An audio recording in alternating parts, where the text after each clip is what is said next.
আসসালামু আলাইকুম সবাইকে। আজকে আপনাদের সাথে শেয়ার করব কই মাছের সবথেকে মজার একটি রেসিপি। এর জন্য আমি কই মাছগুলোকে হলুদ, মরিচ, লবণ দিয়ে খুব ভালোভাবে মিশিয়ে নিব। ভালোভাবে মাখানো হলে কই মাছগুলোকে আমি ফ্রাই প্যানে ভেজে নেব। একটা ছোট্ট টিপস দিয়ে রাখি, সেটা হলো যারা কই মাছ গন্ধ জন্য খেতে পারেন না, তারা যদি একটু ভিনেগার দিয়ে বা লেবুর রস দিয়ে কই মাছটাকে ধুয়ে নেন, তাহলে কই মাছ থেকে আর গন্ধটা আসে না। কই মাছগুলোকে ভাজা হয়ে গেলে উঠিয়ে নিব। অনেক বেশি ভাজবো না, তাহলে মাছগুলো শক্ত হয়ে যাবে। এরপরে আমি কিছু পেঁয়াজ কুচি দিয়ে দিচ্ছি। এগুলোকে ভালোভাবে ভেজে নিব, বাদামি বর্ণ ধারণ করা পর্যন্ত ভাজবো। এরপর আমি পেঁয়াজ বাটা দিয়ে দিচ্ছি।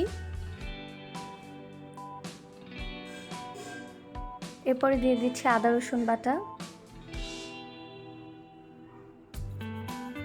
তারপর হলুদের গুঁড়া, মরিচের গুঁড়া, জিরার গুঁড়া দিব সামান্য পরিমাণে, আর পরিমাণ মতো লবণ দিব। সবগুলোকে খুব ভালোভাবে কষিয়ে নেব, একটু পানি দিয়ে কষাবো। মশলাগুলোকে ভালোভাবে কষালে মশলা থেকে কাঁচা গন্ধটা থাকে না। আর এই মশলা কষানোর উপরেই নির্ভর করে যে কোনো খাবারের টেস্ট। এরপর আমি কেটে রাখা টমেটোগুলো দিয়ে দিব, আর সাথে কাঁচামরিচ দিয়ে দিব। দিয়ে আমি কিছুক্ষণ কষিয়ে নিব। অনেক বেশি কষানো যাবে না, তাহলে টমেটোগুলো গলে যাবে।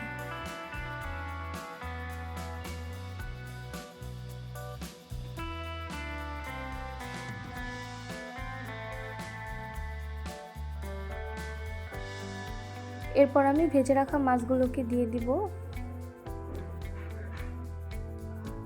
আর তারপরে সামান্য একটু পানি দিব। অনেক বেশি দিব না, যেহেতু মাছগুলো আগেই ভাজা ছিল, অনেক বেশি পানি দেওয়ার প্রয়োজন নেই।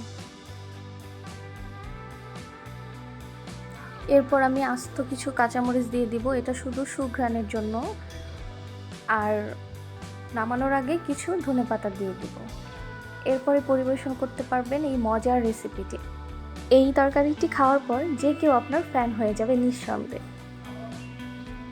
তাই আপনিও ট্রাই করতে পারেন সুন্দর এই কই মাছের রেসিপিটি।